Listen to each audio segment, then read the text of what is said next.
At this time, ladies and gentlemen, I'd like to reconvene the open session of the Board of Trustees for Long Beach Community College District for the December 9th, 2014 meeting. If everyone could please stand. And Trustee Zia, would you please lead us in the Pledge of Allegiance? Place your right hand on your heart and begin. I pledge allegiance to the flag of the United States of America and to the republic for which it stands, one nation, under God, indivisible, with liberty and justice for all. I think I'm working across.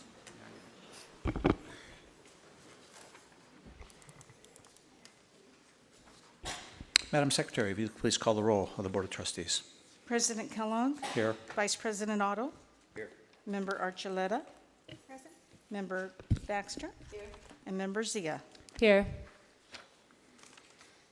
Report on closed session. The board convened in closed session pursuant to Government Code Section 54956.8 and discussed with its real property negotiators price and terms of payment issues associated with the purchase and sales agreement between the district and the Waterford Group, Inc., also known as the buyer, for the purchase of the district's Los Coyotes site.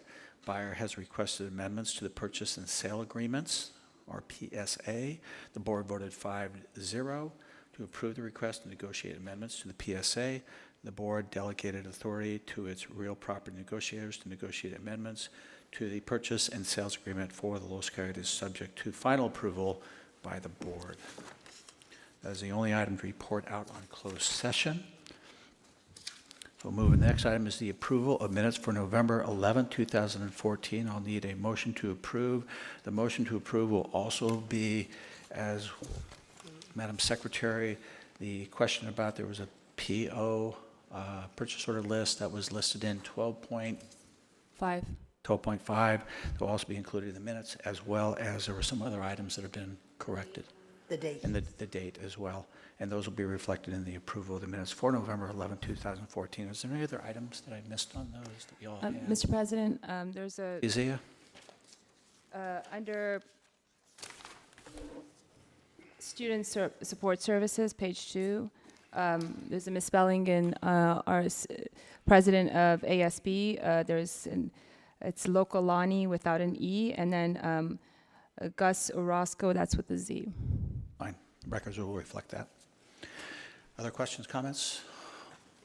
Madam Secretary, please call the roll. Approval of the minutes for November 11, 2014. President Kellogg. Aye. Vice President Otto. Aye. Member Archuleta. Aye. Member Baxter. Aye. And Member Zia. Aye. Moving on, there's no public hearings tonight. Introduction of special announcements, presentations. I know I'll start with Superintendent President Oakley, and I know Trustee Otto, Vice President Otto also has some. So, Superintendent President Oakley.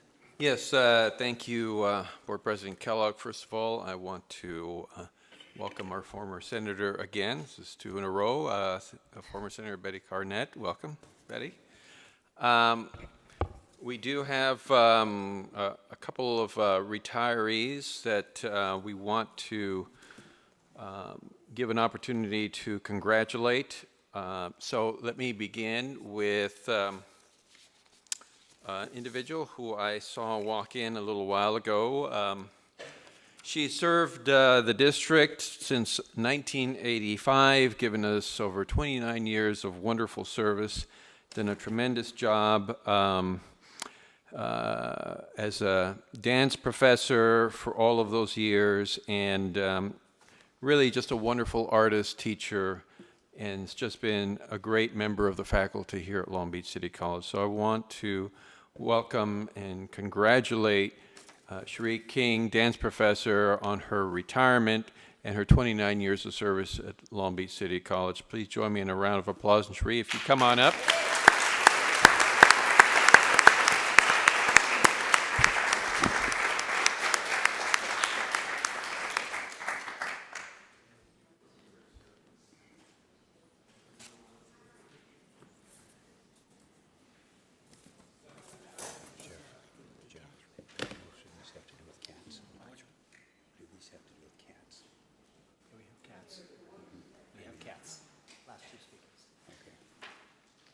It's been my privilege to work here at Long Beach City College for my entire career, and I want to say to new faculty that are here now and that will be coming in that I hope they have as long a career as I did and enjoy all the benefits and the wonderful students and colleagues that I have had the opportunity to meet in all those years. So thank you very much.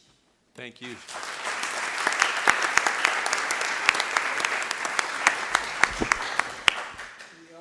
Have a few other individuals who are retiring who I don't believe could make it here this evening, but I want to recognize them nonetheless. We have another member of the art department, Rodney Tsukishima, art professor who served us for, again, a little over 29 years. He's been instructor here since 1985. Must have been a good year for the art department. For the Fine and Performing Arts. So I want to congratulate Rodney and wish him a very happy retirement and thank him for all of his years of service. So if you can join me in a round of applause for Rodney as well.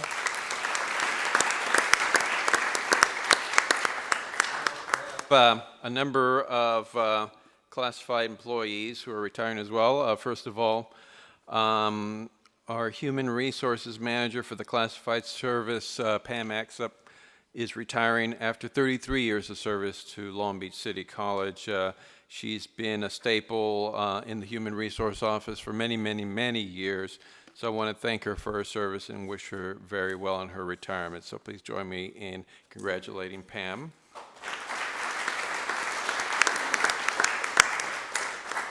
Another individual who served us for many years and who certainly has made her mark with our students as well. Allison Bowers, instructional lab coordinator, served us since 1986, 28 years of service. Allison has just been a wonderful advocate for our students for all those years. A great member of the classified service, served as a representative of the union, represented her employees, her employee union for many years as well, and it was always a pleasure working with her. So please join me in congratulating Allison on her retirement.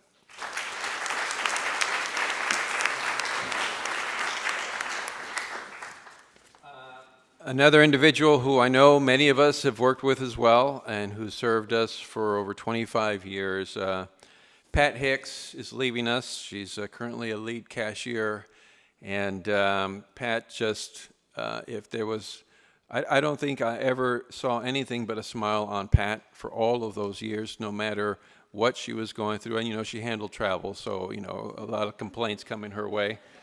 But this woman is just absolutely marvelous, and we are going to miss her very much. So please join me in congratulating Pat Hicks on her retirement.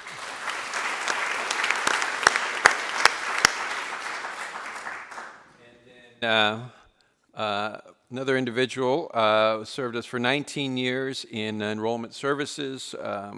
She's been up close and personal with literally thousands of our students and always done a fine job of helping us and helping our students successfully get through our admissions process and helping answer all the questions they have and ensuring that they get what they need to transfer or to complete their degrees or certificates. Ruth McCullum is retiring after 19 years of service as Deputy Director of Enrollment Services, so please join me in congratulating Ruth.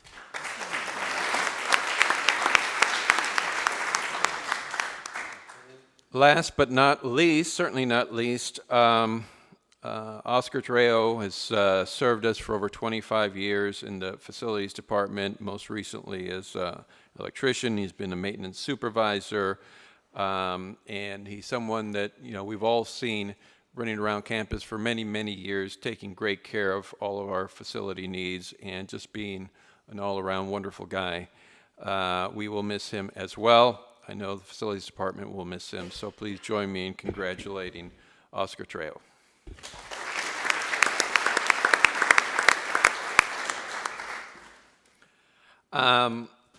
We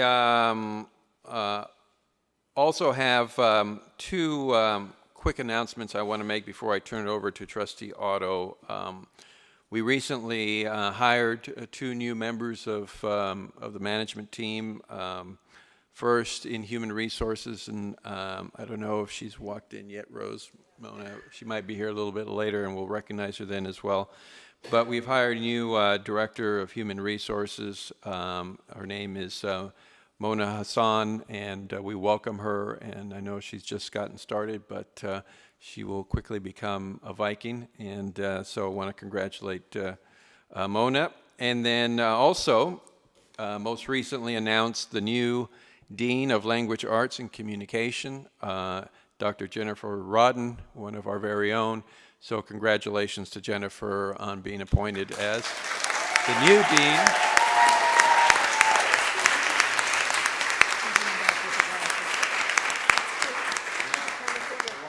I want you all to take a look at her hair now and see what color it is today, and see how it looks in about another year or two. But congratulations, Jennifer.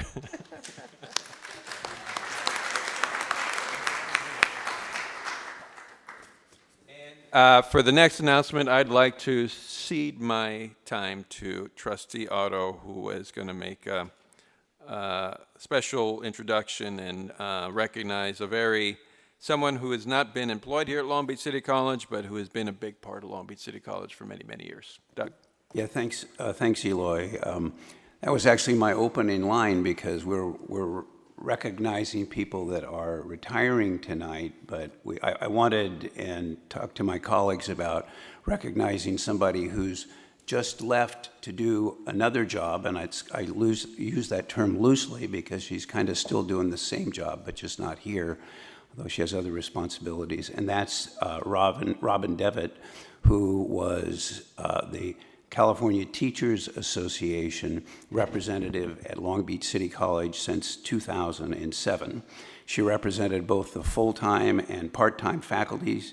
She worked on labor contracts. She was at every bargaining table. She participated in mediation for grievances and represented faculty members with human resources issues concerning their employment. And I don't think that there's anybody that's ever worked with Robin that hasn't felt that she was fair, honest, dedicated, hardworking, and did a great job for the people that she was working for. And I think that people in the administration and on the board felt the same way too. Her word was her bond. She worked very, very hard, and oftentimes very difficult situations. But what she got and why she's leaving, I think, is because she's now going to get to do something that she did on a regional basis about 8 years ago, on a statewide basis now.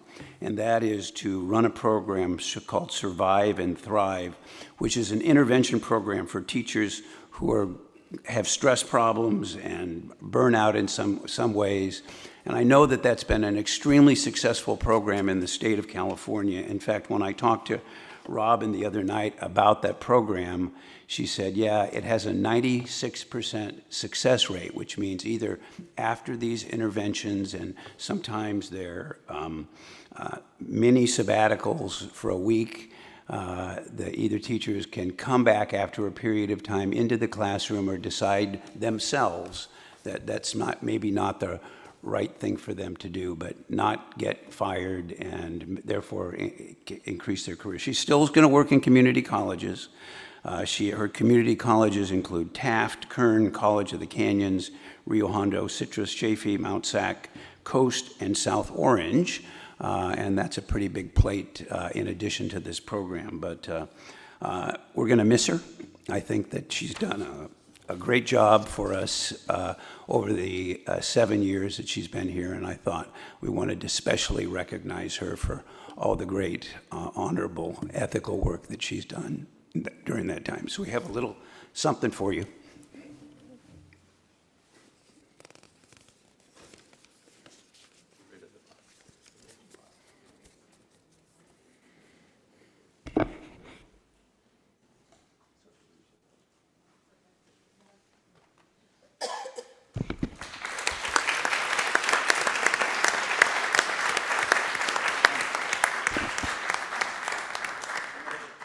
And I know that the presidents of our two unions are both here and want to say something as well. Lynn and Karen?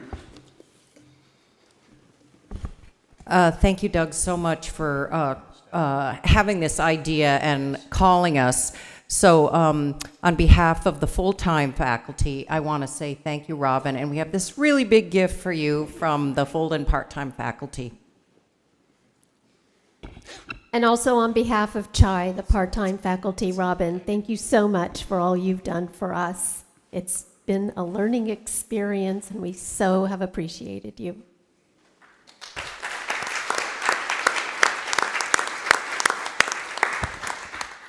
Thank you. That concludes all the introduction special announcements. We are going to, on the reordering or the ordering of the agenda, it's been requested that 11.1, which is the ASB report, be given prior to the public comments on agenda items. It is an informational item only, so we will do so immediately following the public comment on agenda items. Because they are speaking to this issue, we'll then pull item 12.6, which is the audit report. We'll follow it right after the public comments. Other items, members of the board? I think that's all. Can I just take a second to ask Mona to wave her hand since we've already introduced you, Mona? Welcome to Long Beach City College. If I could add something to that, Mona Hassan is our new Director of Classified Human Resources, who Eloy introduced earlier. Her actual start date is February 2nd, so don't come looking for her before that. Meanwhile, we have Diane Banks. Welcome, Mona. All right, we're going to begin with item 11.1, ASB report. And hopefully you're still good before you still can get to class. Thank you. It's fine, thank you. Good evening, Superintendent President Oakley, Board President Kellogg, and members of the board. We've had such a successful fall semester. Last week on Tuesday and Wednesday, the ASB proudly hosted a coffee relief and academic mastering night we called CRAM. The students received this event exceptionally on both the LAC and the PCC. It will definitely be something we are profiling as ASB culture. In collaboration with the Multidisciplinary Center and tutors, we were able to provide a space for students to study until 11 p.m. At the very last meeting of the semester, the ASB Cabinet interviewed and voted on who our new representatives will be for spring 2015. Along with these new additions, we are proud to appoint our new student trustee, Gustavo Orozco Gomez, for the remainder of the fiscal term. I look forward to working with him in the spring.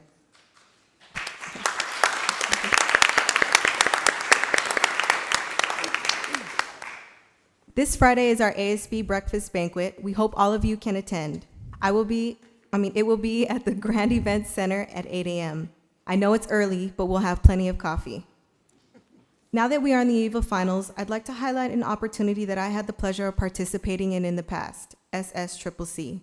I'd like to have our Fall 2014 Representative of Legislative Affairs, our Rep of Academic Affairs, and our Rep of Volunteer Services give a quick brochure on the experience they had at this semester's conference.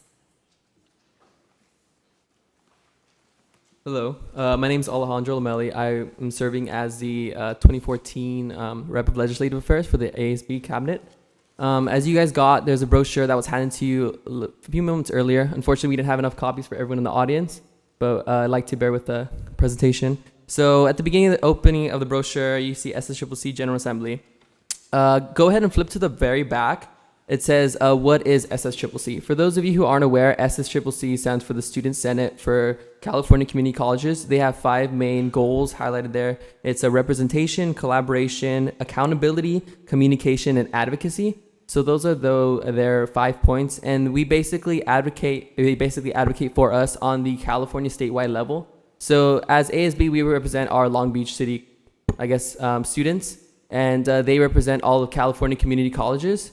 So they represent us through lobbying efforts, advocacy, and other ventures they choose to do. So if you open up the brochure, on the very left it says advocacy. There are 122 California colleges under the SSCCC's umbrella. Each one of them has 1 voting delegate, so we discuss different resolutions and different I guess, things that we want to see in the future for community colleges. So some of them were reforming Proposition 13, ASO budget resource databases. So they're all very important things that us as students find in community colleges. And it was a great learning experience for each and every one of us. 3 of us went this year, myself, Joanna right here in the back, and Henry Estrada, who unfortunately couldn't make it. So I like to highlight that Henry Estrada was a part of the Latino caucus. So in SSCCC, they do have little small little groups inside there, and one of them was Latino caucus. He was very passionate about it, and he joined that, and he is actually the communications director, I believe, for that. So they were kind of struggling to, I guess, keep it going. And with him joining it, it was a great experience for us as well to be part of the Latino caucus. But it was a great weekend for us. We got a lot of things done, a lot of items voted on, and we hope to see us again in the spring. So the next General Assembly will be up north, somewhere in Monterey, San Francisco area. Thank you. Very good.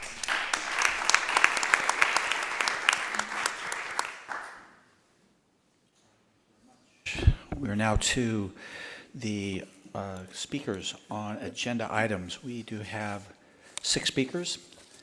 There will be a 3-minute limit. Again, for people that have not been here, you'll see me wave to you at the 2-minute mark. And at 3 minutes, if you can please conclude, I'll remind you about that as well. We begin with Karen Roberts on 5.3, followed by Lynn Shaw, also on 5.3. Followed then third will be Elizabeth Thomas on item 12.5. Karen? Yes, good evening to the Board of Trustees and President Superintendent Oakley.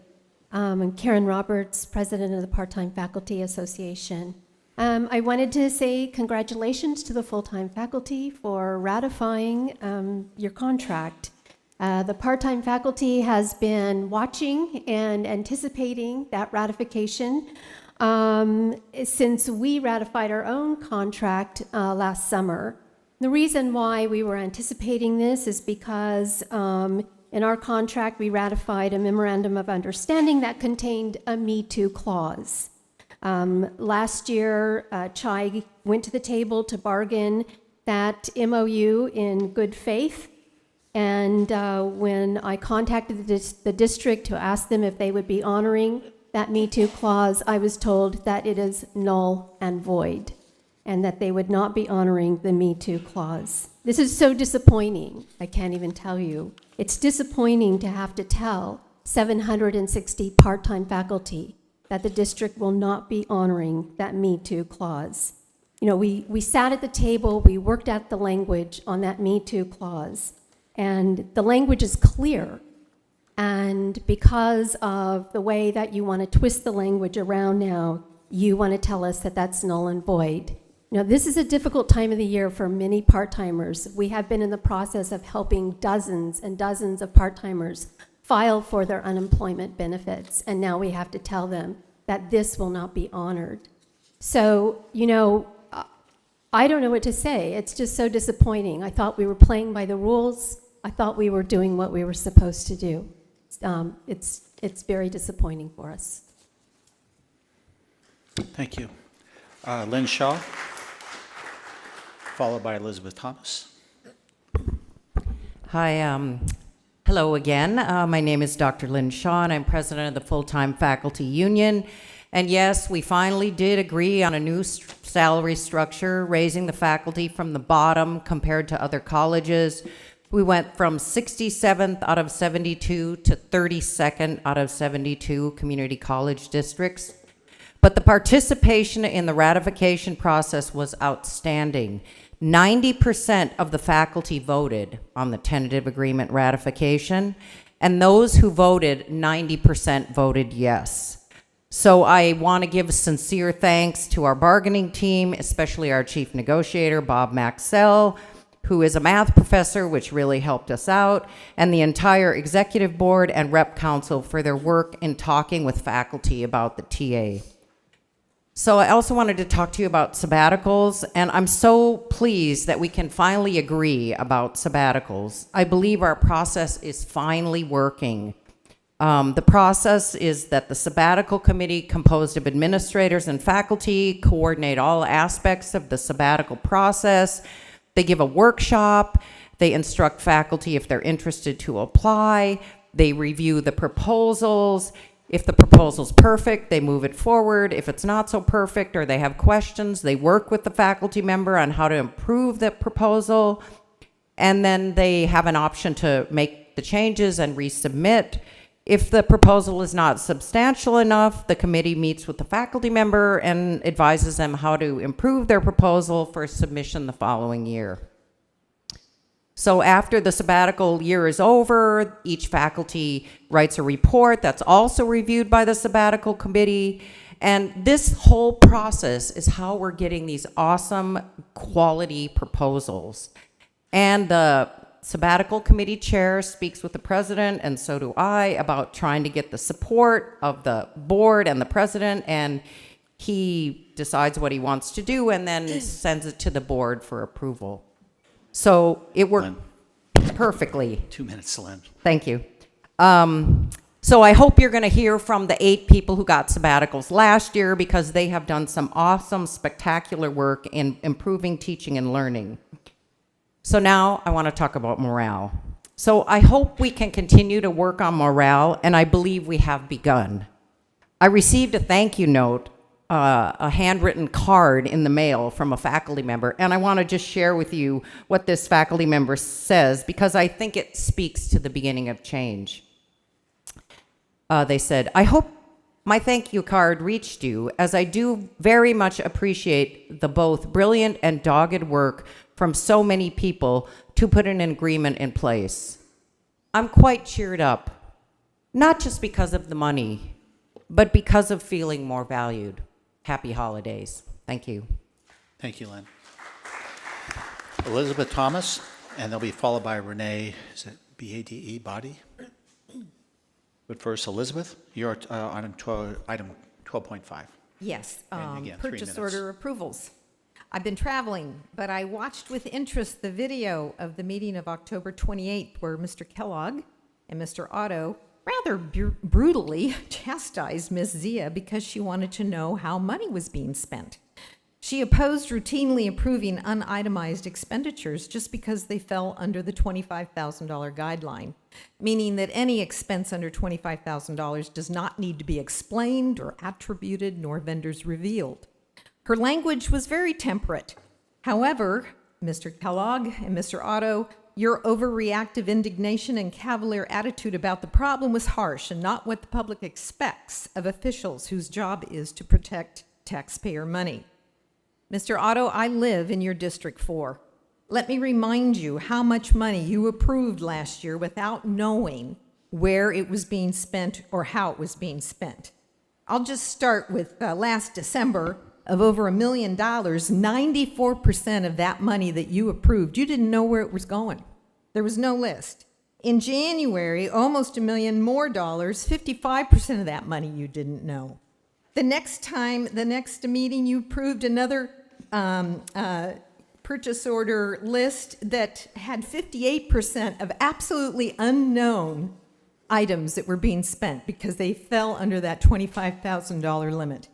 Shall I go on? I can go on here, and actually, there was one month where 100% of the budget money that was presented for your approval, you had no clue as to where it was going or how it was being spent. In fact, in the last 18 months, out of $24 million plus that you approved, you knew where $3 million was going. Are you kidding me? And you are objecting because Ms. Zia is wondering where this money is going, and you only knew where $3 million out of $24 million was going?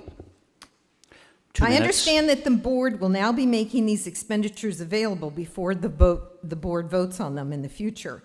And I'm sorry to hear that that means you might have to review 50 pages to be prepared for the meeting, but quite frankly, I think that's your job, Mr. Otto.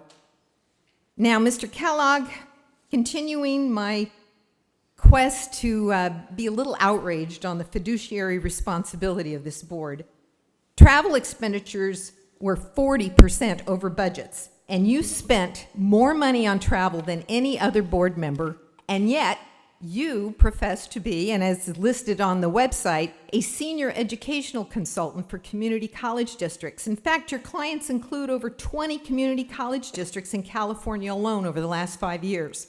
Well, I'm a retired consultant, and I know that attending seminars, meetings, and events allows you to make connections with college representatives and pursue them as possible clients for your private business. I think this is a huge conflict of interest, and perhaps you might consider resigning or finding another line of work. You're spending taxpayer money to travel to activities and developing personal business along the way. You should be paying for this travel on your own minutes, business please. expense and not taxpayers' dime. I applaud Zia for Ms. Zia for bringing the situation forward about this $25,000 limit and all of this money that you guys are just approving without knowing where it's going. And I suggest, Mr. Kellogg and Mr. Otto, that any other board member who objects to having to do their homework and review these expenditure lists and requests, perhaps this is not the board for you. I think both of you gentlemen owe Ms. Zia an apology for your over-the-top remarks, and I thank you, Ms. Zia, for watching out for taxpayer money and helping our students have a more affordable tuition when they attend our colleges.